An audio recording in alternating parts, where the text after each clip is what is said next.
Guilty. Yes. Hello, welcome everybody. Happy Monday, last Monday of March. I cannot believe it. I hope spring has sprung where you are. It's 70 degrees here in Minnesota, very windy. But hopefully you're wrapping up first quarter in March and welcoming the spring season here. Jen and I thought we should probably continue our discussion about lattice movement, and we've been talking about career path and career progression, and probably one of the ultimate lattice movements that can happen is when somebody on your team chooses to leave to pursue a different profession or a different calling. And it's a little bit close to home for us because our wonderful marketing coordinator and consultant, Brianna Johnson, is going to be completing as of Wednesday and has worked with us for 8+ years. And, she just has really what we've been calling retired with grace so that she can be a stay-at-home mom with her 1.5-year-old son. And it's just been such a completely transparent and positive transition. And it started with her giving us 4 months notice back before the holidays. And we have had this privilege and opportunity to be able to, make that transition with her.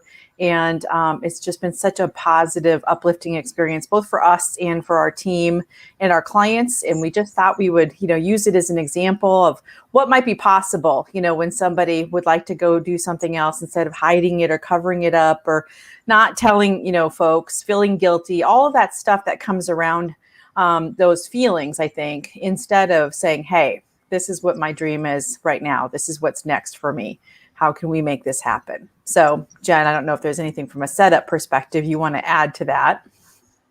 Well, I think it's just about completing powerfully, and the idea that when you quit your job or decide to terminate your employment with somebody, you don't have to leave negatively.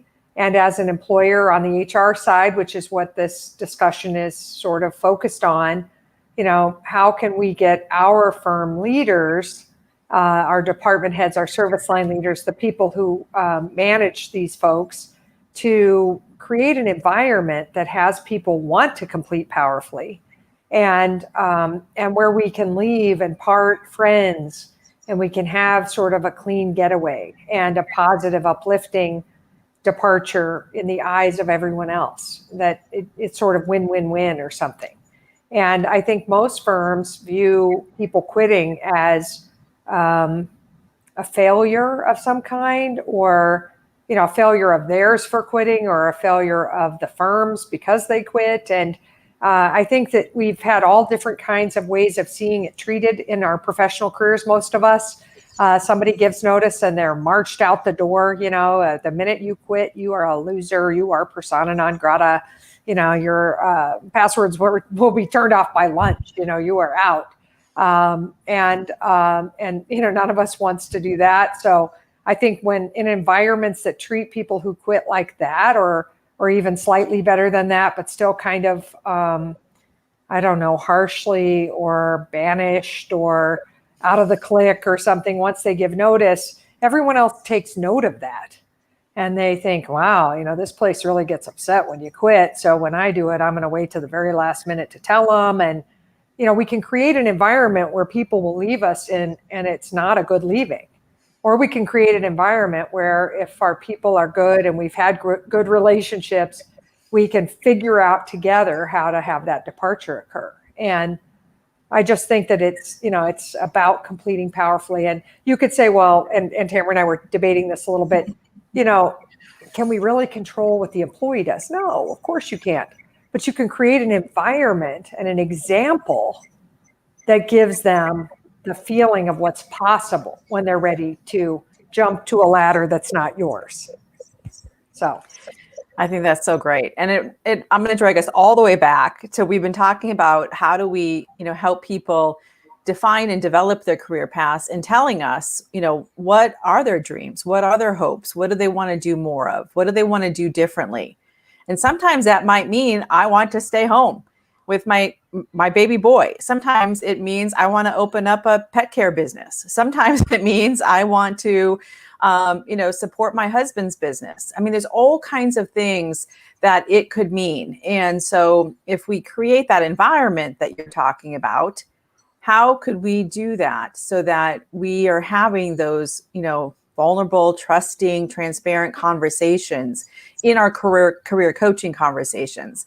And then if the time comes where this is what I want to do, then we say, okay, how do we make that work? How do we make that happen for you?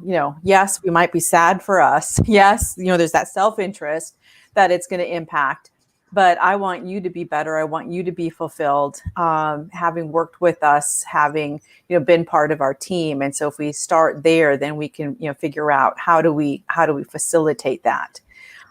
Because from there, then you can start to have the, completing powerfully. And what does it take to set up the team, to be as whole as possible upon the transition? What does that look like? And getting really specific in a transition list, who's taking over what. It's a perfect time for us. We've been pulling out our roles grids and, updating those and who's going to own different components of the job. We've been reorganizing the job. It's not going to look exactly the same as what Brianna had in it. It probably doesn't for yours either. I think that's the other thing that we do sometimes is we try to make a cookie cutter. This is the exact position instead of stepping back. It's a great opportunity to say, what do we need now? And what are the skill sets and how could we parse this, roll out? Who else could step into some of these roles? Maybe they want to grow and develop. They've been, expressing that. So they could take ownership of some of the things. It also could be an opportunity for us to, facilitate, other ways of getting the job done. And so it's a good exercise to go through. And so, that's where I would start. Yeah.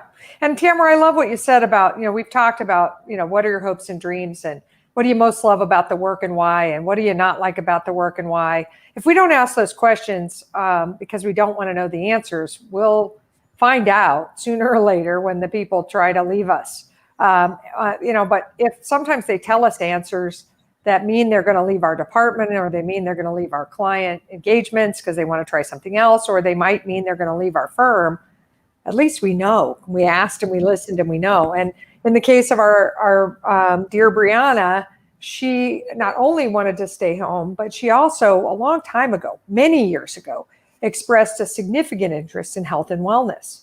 And she said, man, I want to do more like corporate wellness and I want to influence more people in various ways in health and wellness. When she had her son, she began to say, well, how can I help mothers? From a health and wellness, but also be a better parent.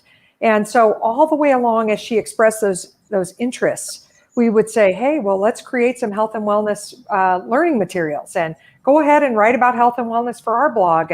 And her mother was going to develop a lifestyle blog. Brianna wanted to do it with her.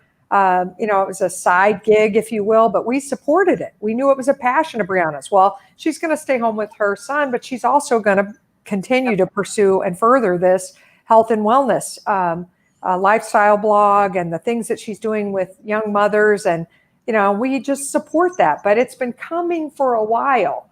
And we could have tried to squash it, or we could have tried to say, don't talk to us about that, or don't do that on, our dime or whatever. I mean, we could have tried to be territorial or weird about it, but Brianna, in her farewell blog, I encouraged her, please put your health and wellness blog information in there. Please give contact information. Our clients love you. People in the community want to keep in touch. We want everybody to be well and healthy. So we're not against your ideas or messages. We'd like them to all have them. Some employers might be like, what if that's competitive or whatever. We live in the land of plenty, and we also live in reality land, where people grow and change and develop, and they need to have the room to do that. And as long as they know they can do that with us and that we're going to love them and care for them and support them no matter what, if it's under our employ or not. And I know love might be a big word for some of you on the HR side. You might be scared of that. But care maybe would be the replacement word if we wanted to be a little more politically correct or legally correct. For work, but our people need to feel that from us and that we care about that and we're going to support them. And when they do, they'll tell us about it. They'll be straight and transparent. we can get where they're headed so we can plan. And like Tamera said, then we can start to have realistic, longer range planning when it's really time for them to give up big pieces of the job or all of the job, depending on where they go. And anyway, so I just think that I think it's all about who we're being, and it always is as leaders anyway. But I don't know that most leaders inside firms take responsibility for the fact that the way that their people complete is a reflection of how we have related to those people. Not always. Every once in a while you get a bad egg and they're just awful and they complete, terribly. But mostly whatever we're seeing across the board in the way people end it, that's a reflection of how we have managed and maintained that relationship and the depth of relationship capital we have developed with them. Yeah, for sure. And I think we need to talk about communication, as you were talking about, the transparency about what Brianna's been up to, and then, giving 4 months notice, and when do we tell people? And I think one of the things that often is, HR professionals or managers or service line leaders, I want to keep it secret till the last minute, and we're not transparent about it. And yes, your team is going to worry. Yes, there's a capacity impact. Yes, there's going to be a friendship missing for some people. They've built the bond and friendships, and I look forward to being with this person at work every day, perhaps, or working on certain projects together. So there's going to be a sense of loss. All of that is valid. But if we can be more forward thinking and talk about, when should people know? When should we tell our team? How do we start telling and messaging our clients? We're going to strategically not scheduling people probably on certain projects. It's going to become obvious. So we need to tell them. And so otherwise they're going to make it up.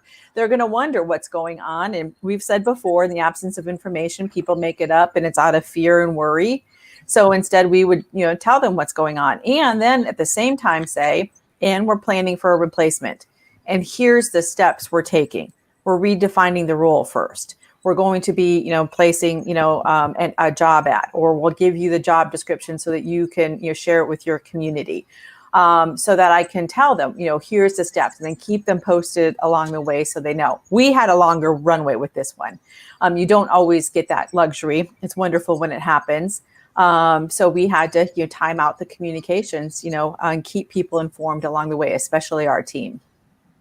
Well, and make them feel part of it. That's the other thing, is that, as sad as it is to lose someone, it does offer this opportunity you mentioned, Tamera, and that's this idea that we could sort of step back from the way we're organized and reconfigure and give people a chance to step up. And there are opportunities in a shift in personnel. And if you're not transparent and you don't let people feel a part of the process, they watch it from afar and they wonder if there's a place for them, or there may be something that person who's leaving does that they would really like to do, but it feels awkward, sort of like rifling through somebody's belongings or something, and they don't want to bring it up, so then you have to guess, or you miss it, and then you hire someone else and you hand that thing that person really wants to be doing to the new person, and you disappoint them. And,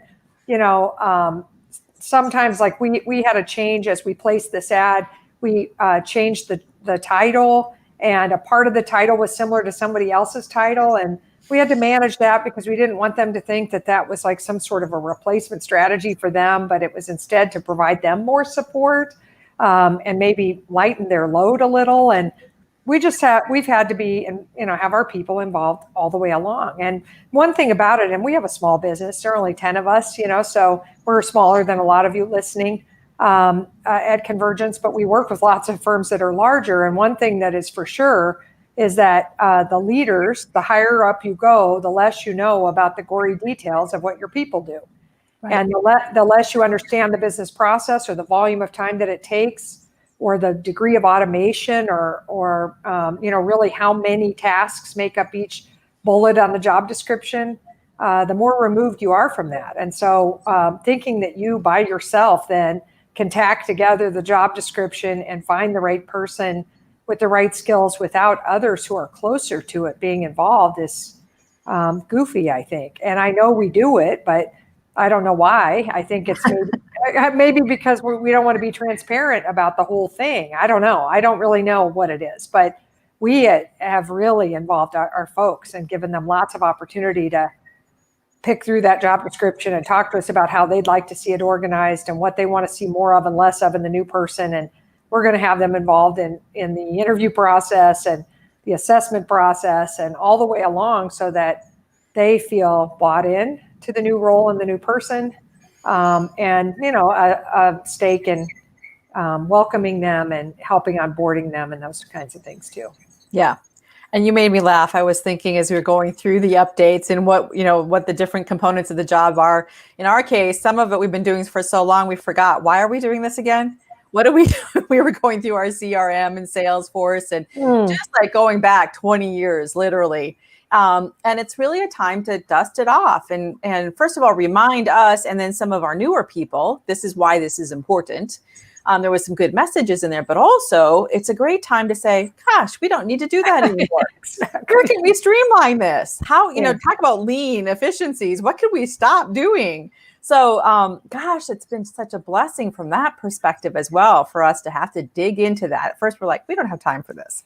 We don't want to just, here's the job description, here it is. But it's been so much better to be able to dissect it and pull it apart and have those conversations with our team and look at our processes. And Brianna's got her opinion. She's like, I'd stop doing this. This is what I would do. And so she's got her viewpoints that she's leaving us as she's departing. So I just thought of that when you were talking about that, Jen, that was another kind of side surprise blessing maybe that we've benefited from through this process. For sure. The other thing that we've done, and we've done this before with others as well, and especially during maternity leaves, we've had our share of maternity leaves in the last 12 to 18 months. And it's been such a blessing for us to have any handoff that happens on any task or any specific block of skills or work area. We've had that handoff happen from the person who's handing off to two people, first of all, so that two people listen to the handoff besides the person leaving. And we've done it over Zoom and recorded it. So, and not, because we're going to go back and say, but you told us this to the, person handing off, but because you can't remember everything. And you could be a radical note taker or something, but then you may not be watching the screen or listening to what they're saying. So having that recording is such a wonderful blessing. And we have them now for years, of different types of transitions the last few years. And they, many of our business processes are now documented with Zoom video. And that is helpful. And especially if part of the processes are automated screenshots and things and walking through a system, to have all of that on Zoom instead of just notes or screenshots or memory.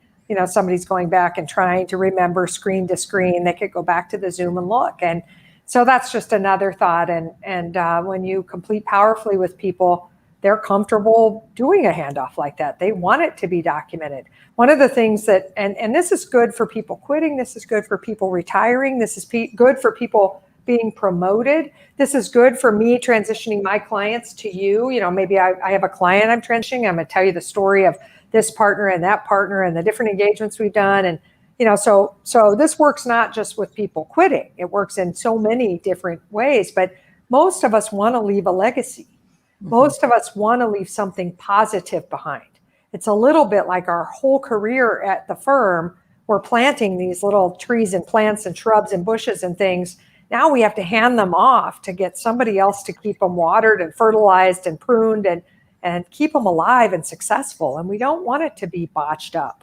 Hardly anybody who leaves or transitions a client or moves to a different department or gets promoted wants what they were doing right then to just go to pot. They want it to be cared for well. And so if you think about it like that and you call them to that legacy that they're leaving and you give them tools like, hey, let's do these Zoom recordings, it can be really incredible what you're left with. Yes. And we've been saying, we're going to take the gifts that Brianna's left us and nurture them and continue to grow them and build them. And so back to the team watching that, if the team sees that person leaving and completing powerfully, they see the leaders completing powerfully, and the communication and the care and the discussion and the empathy and the, making sure everybody's set up for success. when your team watches that, they will feel taken care of. They will feel like, we got this. No problem, we've got this. And they'll also feel, whether expressed or not, gosh, those leaders are going to, take care of me like that probably too. So I can trust them. I can say what's there for me. I can talk to them about what I want for my career, my life, new things I want to take on.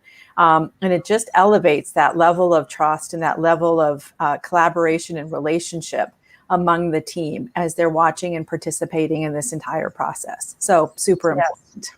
Well, and Tamara, we also are sending Brianna off, in a celebratory fashion, although there were tears in a few of our interactions, which stinks.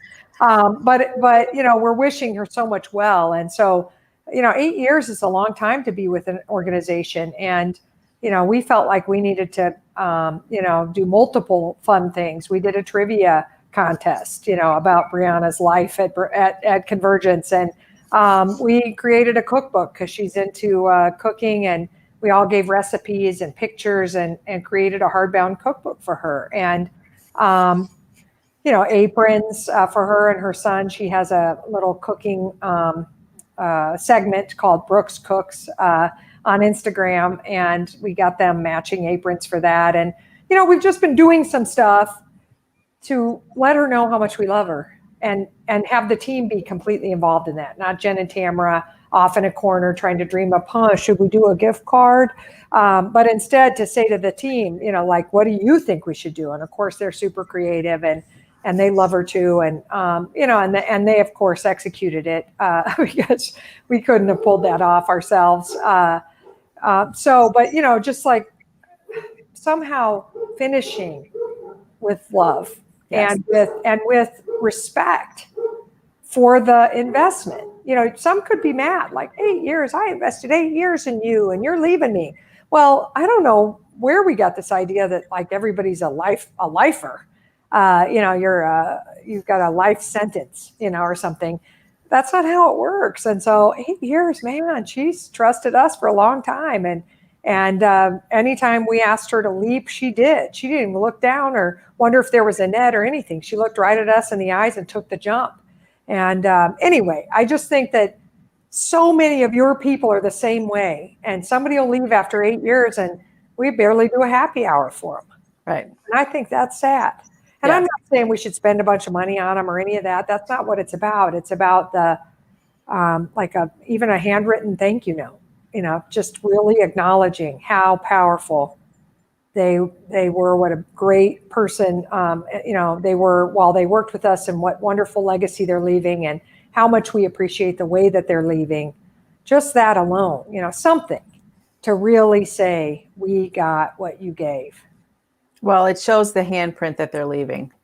And I think with that at time, I'm going to put in the chat here the video that we created for Brianna, so you can watch that at your leisure. You can also, if you want to read her blog, go to our Inspired blog, Inspired Ideas blog, and you can read more about that. But enjoy the video and just, consider how to really have people leave powerfully when it is, their time to go, when they're choosing to leave. As sad or as hard as that might be, it really can be done. So great to be with you guys again today. We will see you next Monday. Bye now. Bye.